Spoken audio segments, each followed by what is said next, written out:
안녕하세요. 반갑습니다. 황금봉이 김도우입니다. 2019년 12월 27일 장중 시황 이슈 확인해 보도록 하겠습니다.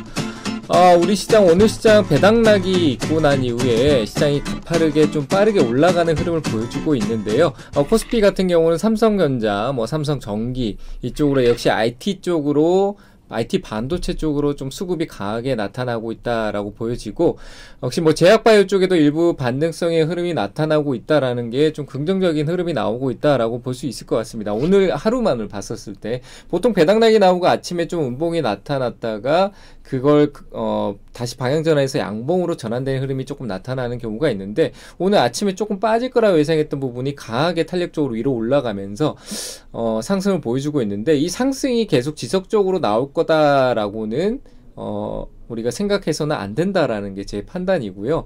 이 상승은 배당락이 걸릴 때는 항상 차익에 대한 부분이 나타날 수 있다라는 거를 약간 조심해야 된다, 이렇게 얘기를 드리고, 최근에 어떤 방향성 전환은 나타나고 있지만 코스피 같은 경우는 확실하게 뚜렷하게 상승으로 전환됐다라기보다는 조금 코스닥이 올라오길 기다리고 있는 흐름이지 않나 라고 판단이 됩니다. 코스닥 같은 경우는 일부 IT 반도체 대형주들 포함해서 중소형주들의 움직임이 굉장히 강하게 나타나고 있는데, 그리고 개별 테마 쪽으로는 역시 정치 인맥주, 정치 인맥이라기보다는 정책, 내년 총선이 있기 때문에 정책적인 종목들이 많이 움직이고 있다라고 보시면 될 것 같습니다. 인맥주 위주로 움직이고 있다는 것도 역시 봐야 될 부분이다라고 생각이 되고요. 이번 타이밍은 이미 오늘까지 상승 이전부터 올라왔던 흐름입니다. 그렇기 때문에 여기에 편승하기보다는 기간적으로 올라왔던 이 테마들이 흐름을 이미 잡고 있었기 때문에 이 흐름에 맞춰서 가기보다는 다음 타이밍에 올라갈 수 있는 걸 오히려 기다려야 되지 않을까라고 생각이 되고요. 올해는 이렇게 차분하게 내가 들고 있으면 올라오는 거를 차익, 수익 실현하는 그런 시간으로 보내시고, 아직까지 내가 매수 관점을 가지고 있지 않다라고 하면은 오히려 내년 초 상반기, 제가 생각에 1월 2일날 2일과 3일 정도 때 흐름이 나타나고 한 번에 이래 눌림 조정이, 종목별로 눌림 조정이 나올 수 있는데, 그 흐름이 나오고 난 뒤에 그 고가를 다시 갱신하는 쪽으로 올라가는 상승 흐름, 올해 상반기죠. 올해 초에 반도체 종목들, 중소형주들이 그런 흐름 보였었는데, 이미 지금 반도체 중소형주들 이미 방향성을 잡아놨기 때문에 그런 패턴들이 나올 수 있는 섹터라든가 종목들 위주로 한번 찾아보시는 전략, 2차전지 쪽도 좀 괜찮을 것 같고요. 그런 흐름에 맞춰서 한번 조정이 나올 때 다시 고가를 갱신하면서 최근에 연말에 나왔던 고가를 다시 단기적으로 고가를 돌파하는 종목들 위주, 2차전지도 충분히 가능할 거라고 보여집니다. 그런 종목들 위주로 좀 종목을 미리 준비해 놓은 종목. 제가 얘기했지만 내년에는 회사가 좀 안정적으로 2019년 때 안정적으로 실적을 유지했던 회사들이 내년에 조금 성장성을 보일 수 있는 그런 흐름이 나타날 수 있으니까, 그런 종목들, 안전한 종목들 위주로 선택을 하셔가지고 대응 준비를 하자, 이렇게 의견을 드리도록 하겠습니다. 원달러 환율은 좀 내려가고는 있지만 아직까지 1145원이 오지 않았습니다. 거기까지 좀 내려갈 수 있다라는 걸 보고 기다리는 게 좋겠고요.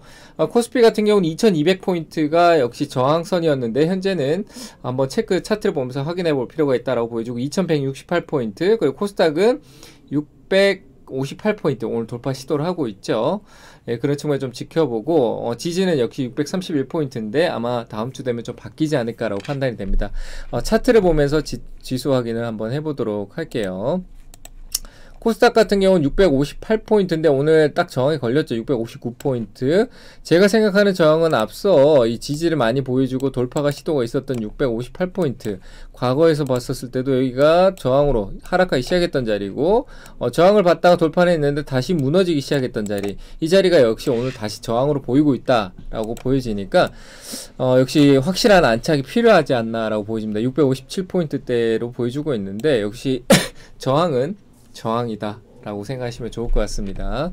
코스피 같은 경우도 역시 똑같습니다. 이쪽으로 2200포인트 오늘 돌파 시도를 하고 있지만 안착을 하고 좀 더 방향에서 좀 더 최근에 나왔던 2210포인트 구간을 좀 안착을 해줘야지만 올라간다라고 봐야 되니까, 아직까지 우리가 섣부르게 방향선 전환에 따라서 적극적인 매수를 할 시기는 아니다. 오히려 내년 초에 한번 확인하고 하자, 이렇게 의견을 드리도록 하고요.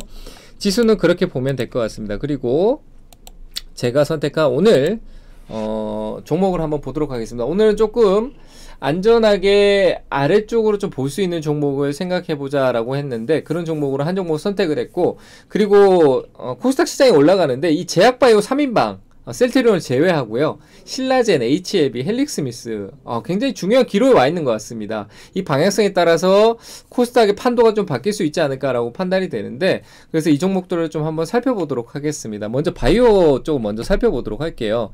뭐 신라젠, HLB, 헬릭스미스 다들 알고 계시는 3인방입니다. 먼저 HLB를 보면은 최근에 뭐 테크원 RF 쪽에 어떤 강한 그 임상 상사 실패로 인해서 반등을 주다가 영향을 받고 좀 하락했는 흐름이 있는데요. 역시 이 자리대가 얼마나 중요한지 지금 보면은 우리가 기술적으로 좀 체크해 볼 필요가 있습니다. 모멘텀에 대해서는 기대감이라는 건 존재하고 있지만 이미 다 나와 있는 내용이고, 결국 기술적인 패턴, 주가의 흐름이 방향성 어디로 잡을지가 굉장히 중요한 포인트인데, 바닥에서 크게 상승을 보여주고 난 이후에 지금 어떻게 보면 절반 쪽 아래에서 내려오거나 절반값 정도 되겠죠. 이 바닥에서 그 보고 과거에 있었던 이 박스권 구간, 이 박스권의 또 중심입니다. 이 중심, 여기 고가와 여기 아래에서도 중심이고요, 이 고가와 저가 고가에서도 중심입니다. 이 자리가 굉장히 중요한 자리입니다.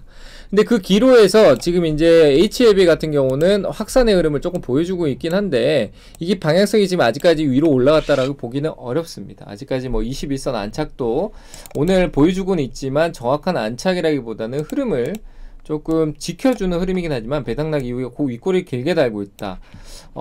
내년 초에 방향성이 음봉이 아래로 나온다던가 아니면 위로 올라간다라고 했을 때 저는 좀 강한 상승으로 상한가를 한번 보여주고, 그 상한가 이후에, 그러니까 거의 한 50% 정도의 등락률이 나타나야지만 살아있다라고 보여지거든요.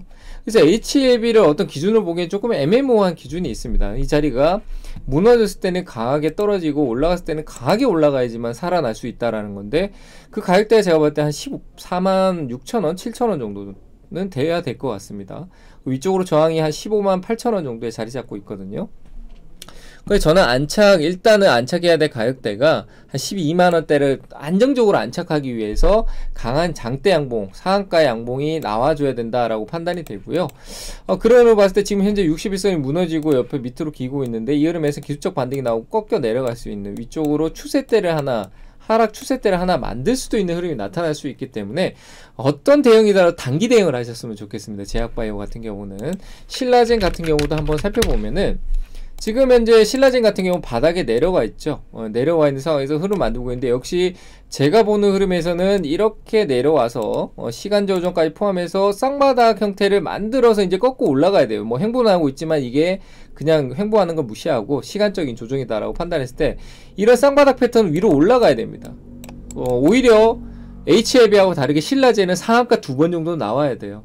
무조건 나와야 돼요. 제 생각은 무조건 나와야 되기 때문에 이 자리가 그런 상승이 나오지 않으면 깊은 하락, 2차 하락이 되겠죠. 이 저점보다 낮은 하락이 분명히 나올 겁니다. 그러니까 50% 이상의 하락이 나올 수 있다라는 얘기인 거예요. 그래서 저는 그렇게 되지 않고 신라젠이 다시 살아난다라고 했을 때 이 자리 주가의 흐름을 유지하기 위해서는 반드시 상한가 2번 정도의 상승이 나와야 된다라고 판단하기 때문에 말 그대로 로또 자리가 되겠죠. 기존에 보유하고 있으신 분들은 좀 기다려 볼 수밖에 없는 상황이지만, 여기서 지금 이 아래에서 공략하신 분들은 이제 대응을 좀 해주셔야 된다는 거예요. 지금 공략하신 분도 마이너스를 좀 큰 개파락이 떨어질 수도 있기 때문에 마이너스에 대한 그런 리스크를 안고 대응을 해야 되고요. 제가 봤을 때 11,300원 대가 굉장히 중요한 가격대인데, 이 가격대에 대한 리스크를 안고 대응을 해야 될 것이다 라고 보여지고, 만약 위로 터졌을 때는 제가 봤을 때 상한가 2번 한 60% 정도는 충분히 수익이 나올 것 같습니다. 하지만 로또입니다. 제가 정확하게 예상하고 정확한 정답을 줄 수 있는 부분은 아닙니다. 그렇기 때문에 소액으로만 단기 대응 전략으로 볼 수 있는 구간이고, 손절에 대한 리스크는 크게 존재하고 있기 때문에 그 리스크를 감내할 수 있는 자들의 영역이다 라고 보고 대응하시면 좋을 것 같습니다. 그래서 지금 제가 하는 얘기를 통해서 방향성이 기준이 나타나야 된다는 판단을 볼 수 있을 것 같습니다. 헬릭스미스 역시 2평이 수렴되면서 맥점 자리에 와 있기 때문에 이때가 맥점 자리였습니다. 이제 이 가격대를 내려가지 않고 방향성 위로 강하게 줘야지만, 상한가 한 번에서 반 정도 한 12만 5천원대까지 상승을 보여줘야지만 헬릭스미스 역시 시장의 관심을 다시 받을 수 있다라는 거 보시면서 단기 대응 전략으로 리스크가 굉장히 크다는 점 아시고 대응하셔야 된다라는 거, 대응하실 분들은 짧게 대응하시길 바랍니다. 리스크 손절 라인을 최대한 크게 날 수밖에 없는 구간이지만 최대한 그 감내할 수 있는 금액 비중을 아주 적게 대응을 한다라면 한 번쯤 이 로또가 될 수 있겠지만 대응은 가능하다라는 전략으로 보시면 좋을 거예요. 왜냐하면 제약바이오가 우리 시장이 살아나기 위해서는 올라가야 되거든요. 네, 그런 의미에서 잘 지켜보시면 되고, 저는 제약바이오가 좀 안정적인 회사, 녹십자셀이라든가 아니면 셀트리온 같은 안정적인 회사에다가 좀 가치적으로 투자하는 부분이 더 안전하다라는 거 한번 참고사항으로 드리도록 하고요. 그리고 두 번째로 얘기했던 먼저 앞서 얘기했던 성신양회, 이 종목의 관점 같은 경우는 남북경협주로 해서 시멘트 관련주 굉장히 상승이 많았었는데 지금 바닥권에 많이 내려와 있고요. 남북경협주 최근에 흐름이 한번 철도주들의 흐름이 나왔을 때도 큰 반등 없이 조용히 내려와 있는 종목이고요. 실적 역시 안정적으로 나오는 회사입니다. 성신양회 부산권에 있는 회사지만 최근에 그리고 예타면제 관련된 정책이나 뭐 정치 인맥으로 예타면제 정책적으로 예산을 늘리겠다라고 했던 부분도 있었고, 그리고 앞으로 정책적으로 이가 또 한 번 더 언급될 수 있다라는 판단에서 충분히 수혜주가 될 수 있는 부분인데 주가에 큰 반영이 되지 않고 있다는 건 남북 경협주로 엮여있기 때문이지 않나라고 판단이 되는데, 가격적인 매력이 워낙 좋아 보이기 때문에 충분히 매수가 가능해 보이고요. 이 큰 상승이 나오기 이전에 저점 라인 지지가 있는 이 가격대까지 떨어졌었다. 그리고 8월달에 지지를 받고 쌍바닥 개념으로 자리 잡을 수 있다. 단기 대응 가능할 것 같습니다. 목표 수익은 좀 짧게 보시되 한 7,500원대 위쪽으로 올라올 때 한 8,000원, 7,500원에 8,000원 사이에서 대응하시면 될 것 같고요. 손절은 최근에 나왔던 전점을 짧게 잡을 땐 3% 이내로 나오니까 손절을 했다가 오히려 더 아래 다시 재매수하는 전략으로 보신다면 이 성신양에는 충분히 수익이 나올 수 있지 않을까라고 보이시니까요. 단기 목표가는 제시했지만 그 위로 올라갈 때는 새로운 남북경협주 좋은 얘기가 나왔을 땐 더 큰 상승이 나올 수 있다는 측면에서 분할적인 대응을 하신다면 충분히 좋은 수익 낼 수 있을 것 같으니까요. 관심 있게 보시길 바랍니다. 거래소 종목이기 때문에 실적도 안전하다. 충분히 탄탄한 종목이니까요. 안전하게 대응해 보시길 바랍니다. 자, 그럼 오늘 황금봉이 탑픽 시간은 여기서 마치도록 하겠습니다. 주말 잘 보내시고요. 다음주 월요일날 마감, 오늘 올해장 마감하는 시간으로 다시 찾아뵙도록 하겠습니다. 오늘 시간 여기서 끝내도록 하겠습니다. 감사합니다.